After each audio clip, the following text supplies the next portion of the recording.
Hi, I'm Lisa. And I'm Natasha. And we were wondering, are you free for coffee? Welcome, welcome. Hey, guys. We have another treat for you guys. We have special guest Kennedy from Ken's Book Club. And if you listened last week, you know I flubbed it, or last couple of episodes ago, and called her Whitney, my other daughter. So I won't make that mistake again. Favorite. I won't make that mistake again. Kennedy is our special guest. And today we are going to talk about book to movie adaptations that we enjoyed.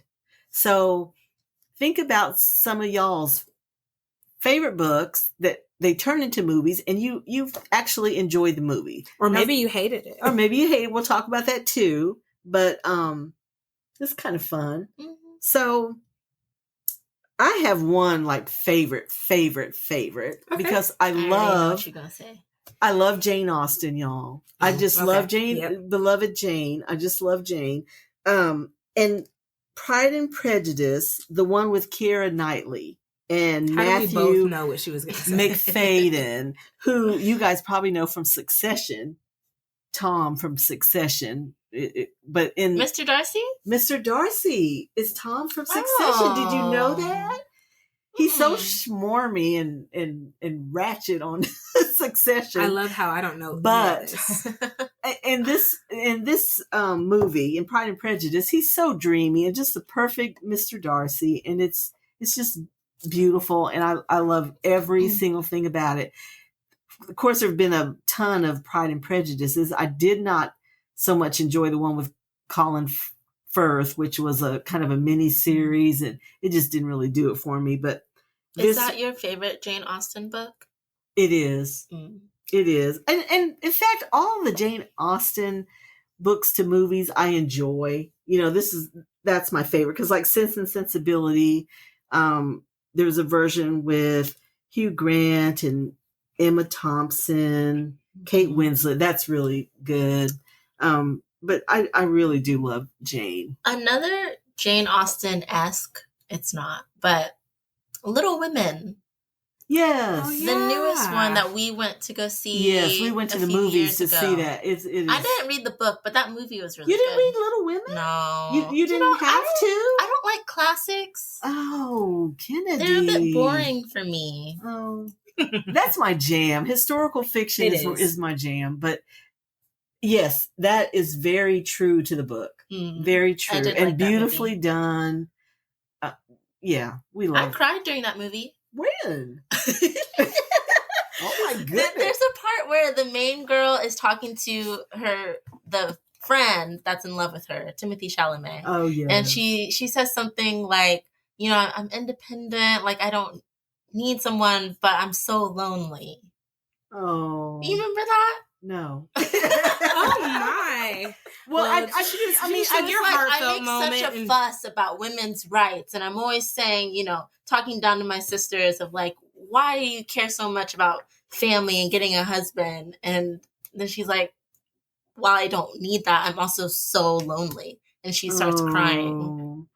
No, I kind of remember the situation. I don't remember that exact scene. But what I love about Jane Austen is when she was a writer, women had virtually no rights. So being married was your safety net. Right. That if having a happy, secure life was contingent on you finding a good husband. Right. We've talked about that. So, but what is so amazing to me, I think if I had lived in that time, I would have been so jaded because of that. Like, you know, I can't own anything. I can't go to school. I can't do what I want to do. Apart from you, so I have to have this person. Right. And I think I would have been so jaded and not really looking for love, but she wasn't.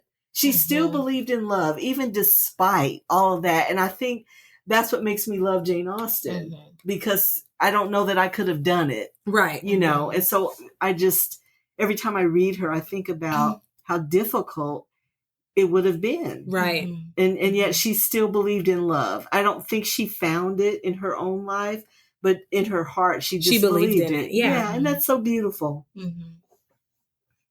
Okay, Kennedy. My first one is The Lion, the Witch, and the Wardrobe. Oh, that's a good one. I watch that movie every Christmas. It's like one of my favorite Christmas movies. Yeah. And I think I love both the book and the movie. I do too. But it's such, like, I feel like the film really captures, like, the spirit of the book as well. Does. Like, it's not just the plot. It's, like, that was such a pleasant surprise. I love it because so that much. was actually one of my childhood favorite books. I read it over and over. It's such a good lesson too. It's so good. But then it's also like I love thrilling. C.S. Lewis. Anyway. Yeah. And then what was so beautiful about that particular movie of it was that really hit me was the humans as kind of royalty and where they were, and it was such a beautiful illustration of Christianity. Told in a beautiful, whimsical way. And it was so beautifully done in the movie. I forgot. Like, good job. That's a good one. It is. Because that's one that I would not seen that in forever. You don't watch it during Christmas? I don't. No. It's my favorite. But now, I mean, I own it. Queue, right? I own it, so I'll probably watch it this weekend. Because I'm like, this is going to be a good one. So good. So good. Well, my first one's not nearly as fun, but The Other Boleyn Girl. That is a good. Have you not? I haven't. Mm-hmm. So I first learned of it from a strictly historical, like I was in school standpoint, and I was like, ooh, history is so saucy. Like, I mean, I was like maybe 18 or 19. I was like, ooh.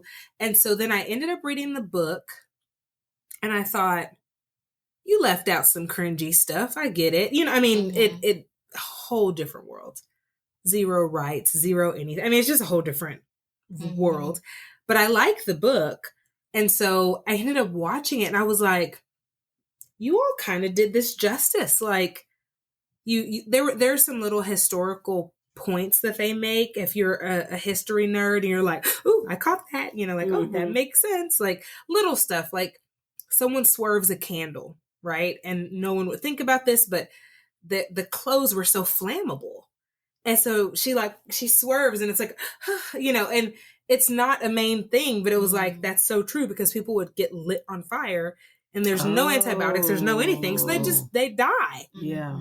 And so, just little stuff like that. They did put some work into making it have these little historical like winks throughout the film. So I liked it. And once again, that's a time when women are so badass. I mean, when you couldn't own anything, you couldn't do anything. You were just at the mercy. I mean, of the only men. thing she had essentially was her hymen. That's it. But that you can survive, even though in the end she kind of didn't. But you know what? She kind of deserved it. Well, yeah, but just using what you have. Yeah. Using your wits and your as resourceful as a person could possibly be. It's just so amazing. Yeah, I agree. That is a good one. Y'all. Okay, now of course Outlander. Yes. Okay, I have to give a wink to Outlander because the books are phenomenal, and they were first, and y'all know from and it was many years. I think the books came out in the 90s, or I believe maybe even early. Now it's been a minute. So it was a minute before they made the series, but it is really well done. And I kind of did it backwards because once I got hooked on the series, and they go long periods in between, the seasons. And so I was like, I need a fix. So I started reading the books. So I kind of did it backwards. But the books are beautifully, beautifully written, and so authentic and just so much detail. But they really do them justice. And I guess because it's a series, they really can, delve into it. Yes. Yeah. But they're really well done. It was, you hyped it. And I was just like, I don't know if I'm going to love this. And I do. And that is, oh my God, the episodes are so long. Yeah, again, I'm not a television person, like at all. So anything over like 20 or 30 minutes is painful for me. And those I can watch, and it gets to the end and I'm like, damn it, Fergus, I want to know what's going to happen next. Like, So those are good. I mean, the show is good. I have not read the books. I don't know that I will because I've already cheated. I mean, like, yeah. I mean, I recommend them if you would like to, and you enjoy the series, or maybe you don't. Maybe you haven't seen either one. I still would recommend the books if you like historical fiction. Yeah, it's very beautiful. Mhm. Kennedy, you had one that you did not like. You had a book to movie adaptation that was not your jam. Yeah. Okay. So a lot of people don't know this. Okay. But y'all remember the movie Simon Birch? Yes. Yes. Oh, that was a hard eye roll. Simon y'all can't Birch is based very, very, very loosely. Not even. It's based on a book called A Prayer for Owen Meany by John Irving. Mm-hmm. But it's just like the first fourth of the book.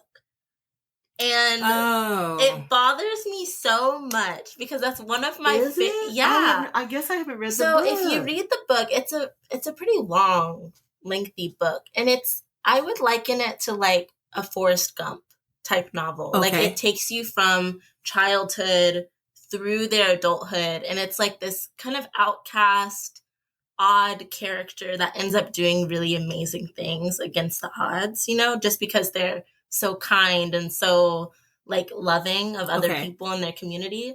It's that type of a character. And Simon Birch is just like really like the first few scenes. Is Simon Birch Owen Meany? Yeah. It's the same like squeaky voice. It's a really little kid. He has like a deformity or something. And then they just drop you. Then they just drop you. To adulthood. Yeah. Where the movie stops. He goes to the war. He does like all these. He gets married. All these amazing things. He has like a whole life. A whole life. They did not show that in. And it's such a good. But I did enjoy the movie. Though. But you know what? You don't know any. We didn't know any better. Yeah. I did not know that. I would recommend the book. It is it's by John Irving. It's one of my favorite books. So when you see the movie, you're just like, what? Yeah, like this isn't even the best part. I did not know. I knew I knew that it was from that book, but I never read the book. Right, to know where they messed up. So I just did, and I enjoyed the movie, so I just didn't know how badly. Really? The book is so good. So I guess I'm going to piggyback off you because now that you said, now I don't have the same disdain because it's not that bad, but there are definitely this is one of those where the book is better. The Secret Garden. Do you remember that? I think it came out in the late 80s because I was There's really another little. newer one too. Oh no, I'm talking about the old school Secret Garden, like the way, way, way old one. Well, I think there's a few. It's been dead so many times. This one was like the movie I'm talking about is like late 80s, early 90s. Okay. Is the one I love that one. Well, I forgot where I was. You didn't enjoy it, or I did, but then when I read the book, I'm like, why didn't they? Oh, they missed some they stuff. missed stuff that I felt like was so important to the characters. I did read the book, but I read it like as a child or in maybe junior high or something like that. So you read it before that version long ago, and then when I saw a version, and they there's a black and white version. There's like a few, yeah. But I did enjoy them, but I had read the book. But like I said, maybe because so much time had lapsed. Well, this is not Simon Birch bad, or not at all. Or I was an adult. Versus as a kid reading it. So I love The Secret Garden. I mean, the movie. I loved it as a child. It was one of those, like, let's go to Blockbuster. Okay, you're gonna rent The Secret Garden. Yes, I loved it. But then when I read the book, I was like, well, they should have added this. Like, this really matters. Yeah. I mean, there was a good lesson either way. But the book was maybe a little darker. It was. It was a little, and maybe that's what it was. Maybe they wanted to keep it a little lighter for film. Maybe. That's not fun. It's not. It is disappointing when that happens, but I don't know. There's so many, like Twilight. Remember all the Twilight books came out, all the movies. I didn't read the books. I don't know, but that was a big thing. But it seemed like everybody enjoyed the movies.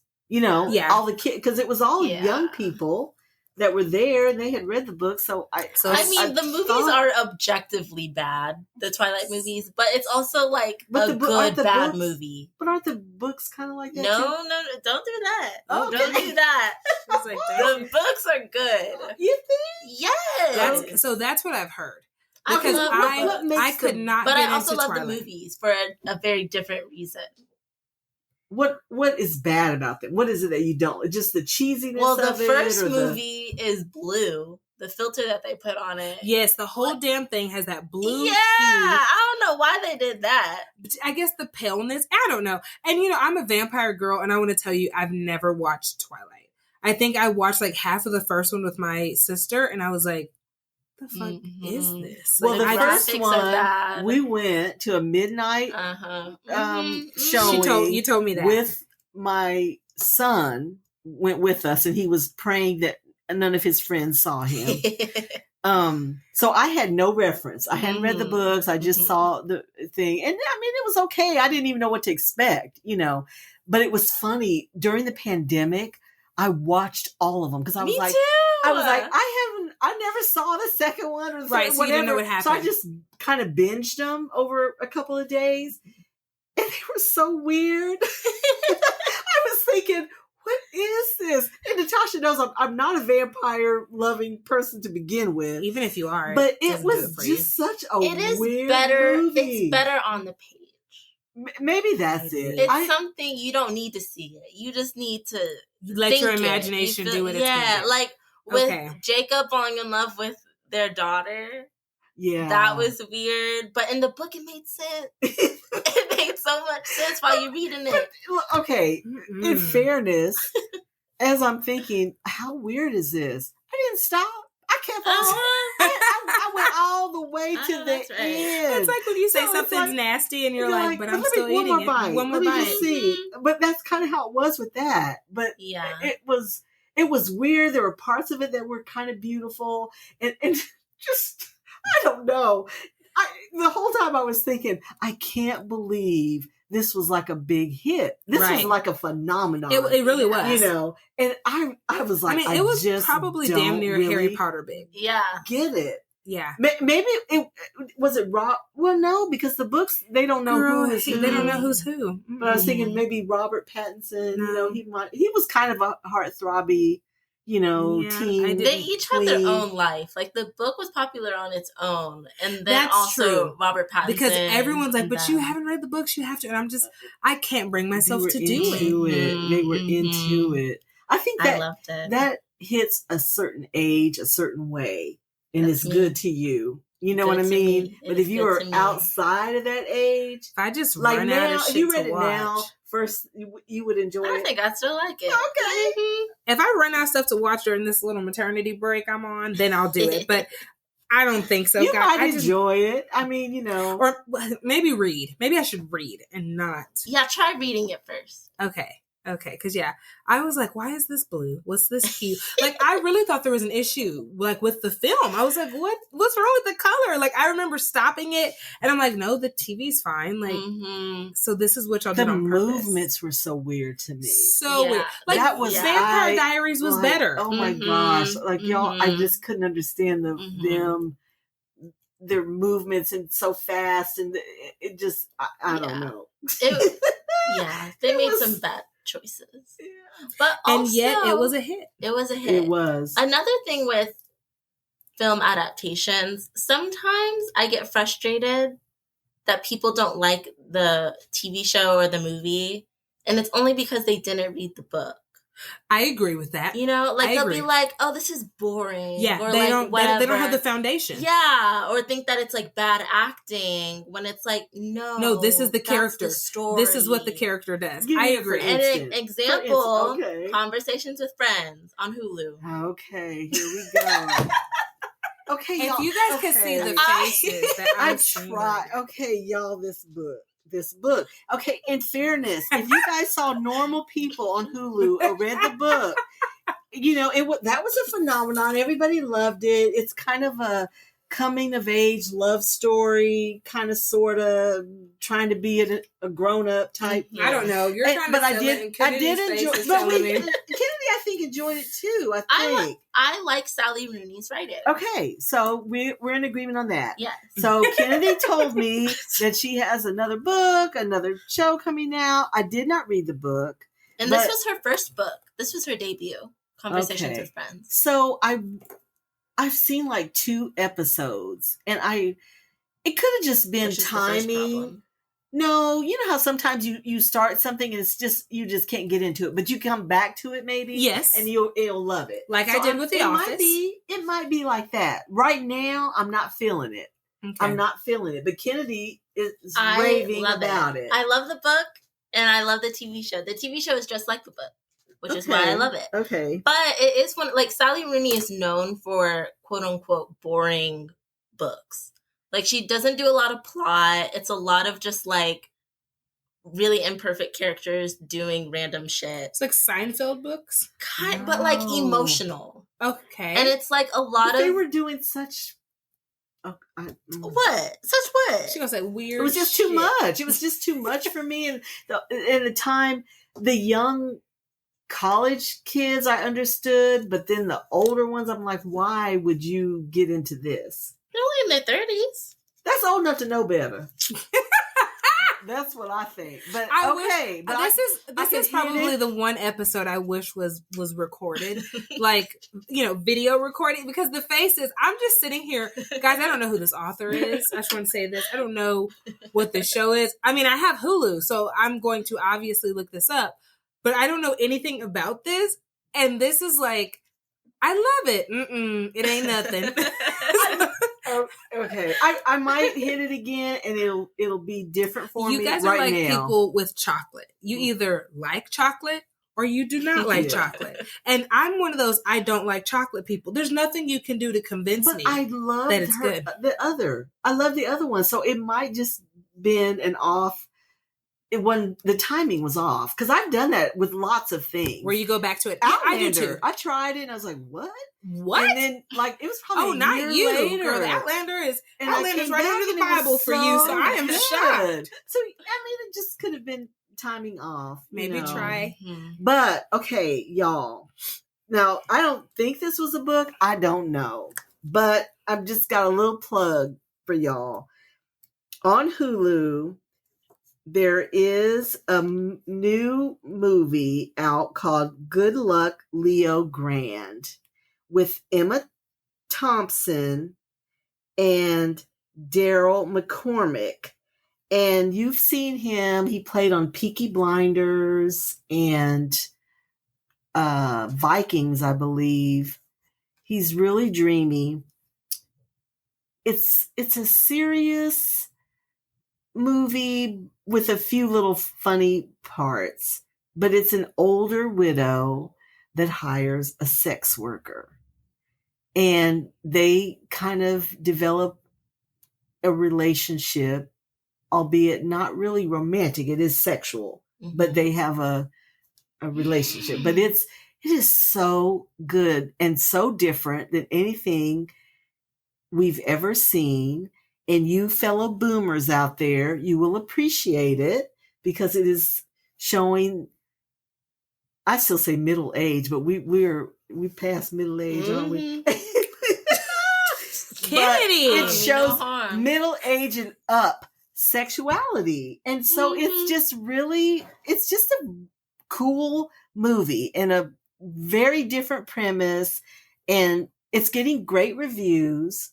So I'm just recommending it to you. And great segue, he is my sexiest man alive this week. Now you talk about robbing the cradle. Well, baby, Emma robbed it first, honey. Okay, so I'm just she's like, I'm just piggybacking right? off of this. And this little boy is beautiful, y'all. He is so, and I've seen him on other things, and he's cute, but it didn't hit me like that. But because of this and him, and his character is so smooth, and I don't know, you've been around people that just make you comfortable in your own skin, and that was him. So you just are he's just got that gravitational pull, where you just like him because he has an effect on people. But he's dreamy. Okay. Just FYI, you'll thank me later. Dreamy. That's setting that bar kind of high. Do you have any other adaptations? Me, I don't. But you saying that about the escort made me think about a book that I want to be adapted into a film. It's called The Kiss Quotient. And it's about a woman who's on the spectrum who hires a male escort to like get her comfortable with touch. If y'all like steamy, What's it called? Honey, The Kiss Quotient. Yeah, we will definitely post that. I'd like to see that. And that makes so much sense. In that movie, like that plot. And the author is also on the spectrum. And so she understands. Yes. It's so good. But I you bet guys, that's good. On this movie that I just told y'all about, he's telling her about some of his clients, and he had some clients like that, like were either handicapped or things, and he was so affirming of them and kind about it. Like non-judgmental. everyone needs to be, to feel touched and feel comforted. I'm digging that. It made me you just think about it in a whole nother way, right? That I had not thought of, right? And that's cool too. It kind of ties in. It's that same kind of a theme. You just don't see it through those lens, right? And then when somebody kind of adjusts, it's like, oh yeah, those essential workers. That's gonna Up next, our picks for this week's Sexiest Man Alive. But first, a word from our sponsor, BetterHelp. During hard times, it can get really difficult if you don't have anyone to talk to. Being alone with your thoughts can be an isolating feeling that can allow negativity to consume you. This is why we are sponsored by BetterHelp.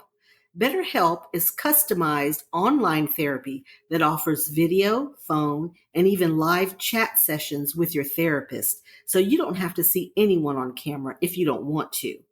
There is a broad range of expertise in BetterHelp's 20,000 plus therapist network that gives you access to help that may not be available in your area. You just fill out a questionnaire to help assess your specific needs, and then you get matched with the therapist in under 48 hours.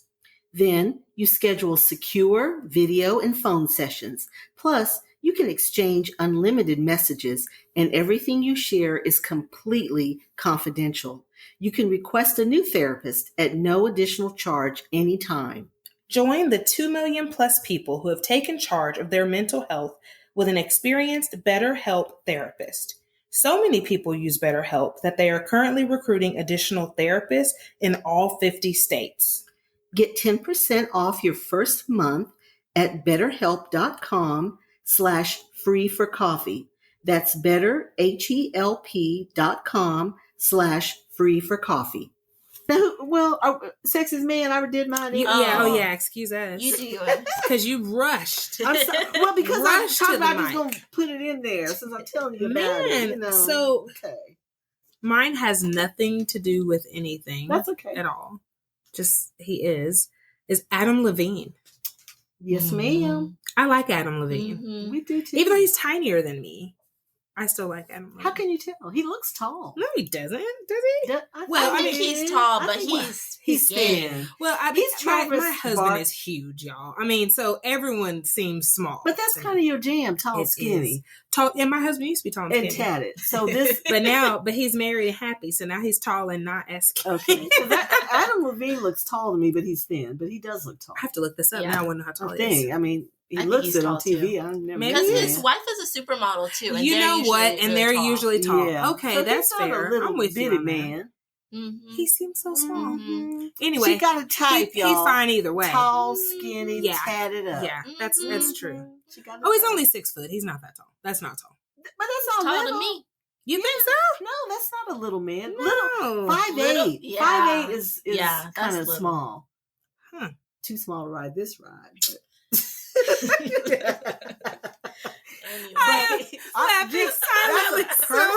Personal choice. I didn't. Okay.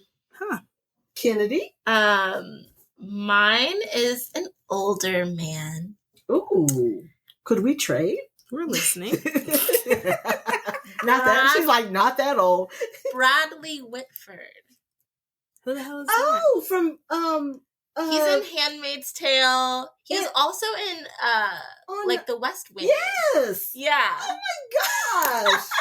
I love him. Me too.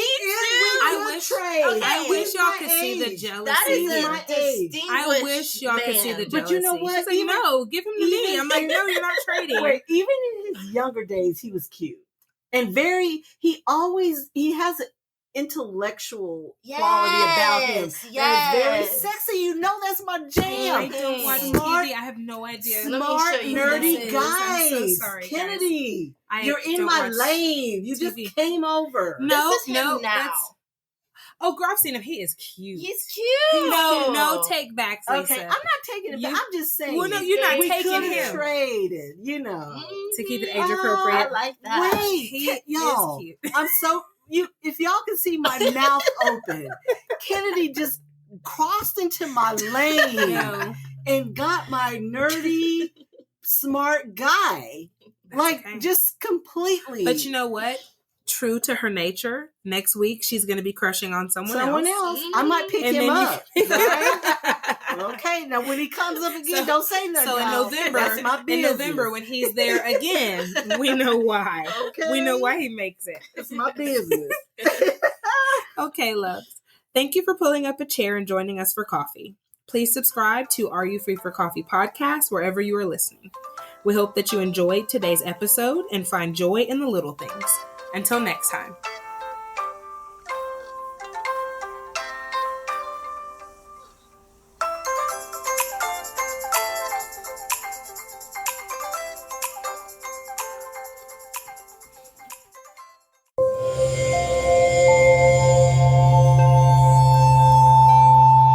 Part of the Boundless Audio Podcast Network.